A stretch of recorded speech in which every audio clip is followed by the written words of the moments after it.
Hello guys, তো আজকে আমরা অ্যারিস ইনফ্রা সলিউশন যে আইপিওটি আছে তো সেটির ব্যাপারে কিছু আলোচনা করব।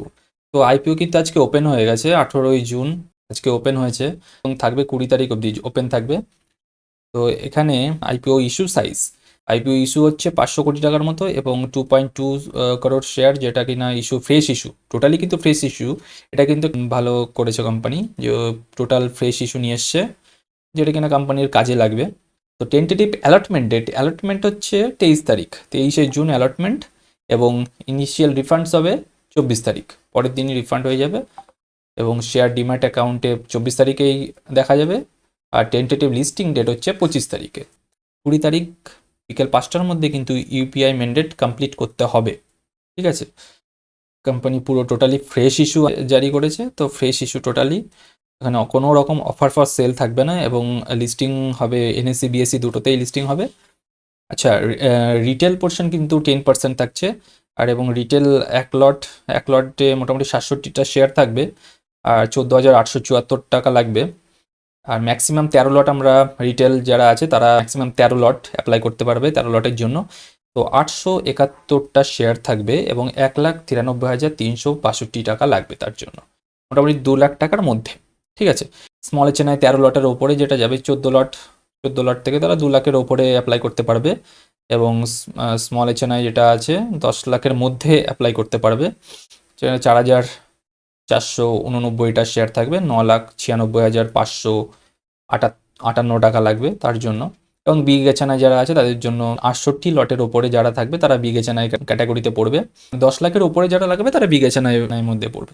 তো ব্যাপার হচ্ছে, কোম্পানি কি করে? কোম্পানি হচ্ছে অ্যারিস ইনফ্রা বলতে, ইনফ্রা যে আমরা যে ইনফ্রাস্ট্রাকচার কোম্পানিগুলো দেখি, যে ইনফ্রাস্ট্রাকচার বিল্ড করে, যেমন কোনো বড় বড় বিল্ডিংস এগুলো তৈরি করে, তো সেই তৈরি করা ইনফ্রাস্ট্রাকচার কোম্পানিগুলোতে যে মেটেরিয়াল প্রোভাইড করা হয়, যে মেটেরিয়াল যেগুলো রড সিমেন্ট টিমেন্ট এগুলো লাগে, তো এই কোম্পানি কিন্তু সেই সেগমেন্টে এগুলো সাপ্লাই করে, সেই সেগমেন্টে কাজ করে। যেমন এখানে দেখা যাচ্ছে যে অ্যারিস ইনফ্রা বিজনেস টু বিজনেস, মানে B2B বিজনেসে এরা কাজ করছে।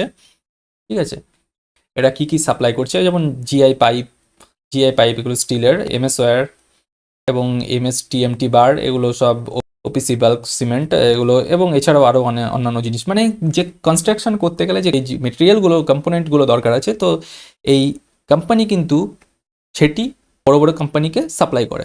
ঠিক আছে, তো এই 3 বছরের মধ্যে কোম্পানি 10.35 মিলিয়ন মেট্রিক টন, মানে ভালো, মোটামুটি 1 কোটি মেট্রিক টনের ওপরে, 1 কোটি মেট্রিক টনের ওপরে কনস্ট্রাকশন মেটেরিয়াল কিন্তু তারা প্রোভাইড করে ফেলেছে অলরেডি এই 2021 থেকে। তো কোম্পানি ইনকর্পোরেটও কিন্তু 2021 হয়েছিল, মানে বেশি পুরনো কোম্পানি না কিন্তু, মানে লকডাউনের পরেই কিন্তু কোম্পানি কিন্তু ইনকর্পোরেট হয়েছে। তো এবার আমরা দেখবো কোম্পানির ফিনান্সিয়াল হেলথ। তো ফিনান্সিয়াল হেলথ কীরকম আছে সেটা দেখাটা দরকার অবশ্যই। তো 2022-23 এবং 2024-এর 9 মাসের যেটা হয় সেটা এখানে দেওয়া আছে। তো 2022-এ এখানে অ্যাসেট ছিল 334 কোটি টাকা, তারপরে 2023-এ সেটা বেড়ে হয়েছে 394 কোটি, এবং 2024-এ 492 কোটি, এবং 2024-এর ডিসেম্বর, 31শে ডিসেম্বর অবধি ছিল 9 মাস, 9 মাসে 586 কোটি টাকার মতো অ্যাসেট দেখা যাচ্ছে, এবং রেভিনিউ 2022-এ 454 কোটি টাকার মতো।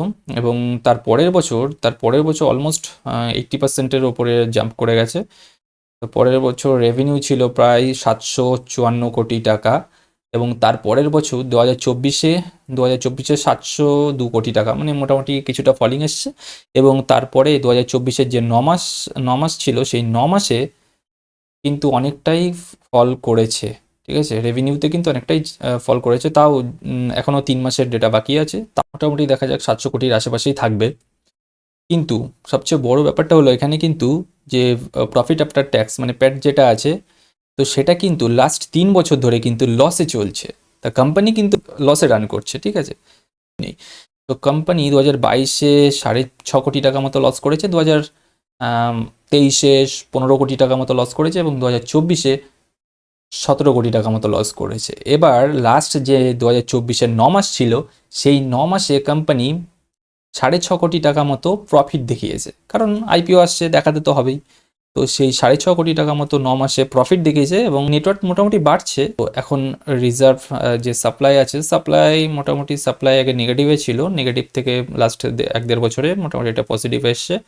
এবং বোরোয়িং যেটা কিনা ধার, ঠিক আছে, ধার কিন্তু বাড়ছে কোম্পানির।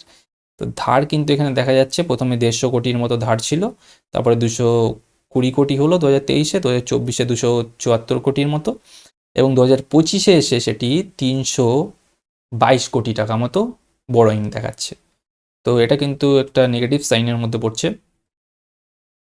তো টোটাল মার্কেট ক্যাপিটালাইজেশন যেটা থাকবে সেটা হচ্ছে 1800 কোটি টাকার মতো, ঠিক আছে, মানে স্মল ক্যাপ কোম্পানি। এখানে ডেট টু ইকুইটি 1.46, যেহেতু বড়োইংটা বেশি আছে তাই এখানে ডেট টু ইকুইটিটাও বেশি আছে। রিটার্ন অন নেটওয়ার্থ 13% মতো নেগেটিভে আছে। প্রাইস টু বুক ভ্যালু 8.61 এবং প্রি আইপিও ইপিএস আছে -5.3 এবং পিই আছে -41।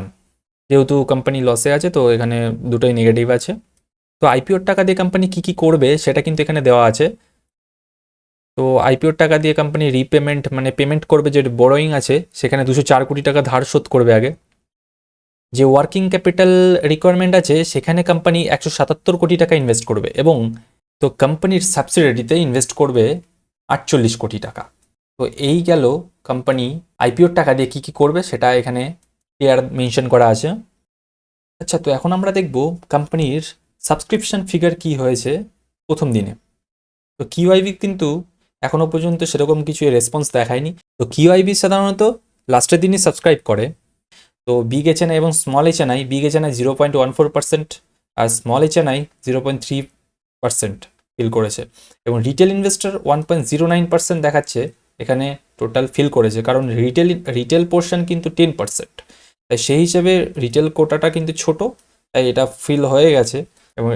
এবং টোটাল যে সাবস্ক্রিপশন ফিগার সেটা হচ্ছে 0.25%। তো অবশ্যই এই আইপিওতে ইনভেস্ট করার আগে কিন্তু নিজের ফিনান্সিয়াল অ্যাডভাইজারের সাথে কথা বলে নেবেন। আর অবশ্যই ইনভেস্ট করার আগে আইপিওর জিএমপি এবং কোম্পানির ফিনান্সিয়াল ডকুমেন্টটা ভালো করে দেখা দরকার। তো আপনিও কি এই আইপিওতে ইনভেস্ট করতে আগ্রহী? কমেন্টে লিখে জানাতে ভুলবেন না। আর এইরকম ইনভেস্টমেন্ট, আইপিও এবং ফিনান্স সংক্রান্ত ভিডিও পেতে ভিডিওটি লাইক করুন, শেয়ার করুন এবং চ্যানেলটি সাবস্ক্রাইব করে পাশে থাকা বেল আইকনটি প্রেস করুন। ধন্যবাদ, দেখা হচ্ছে পরের ভিডিওতে।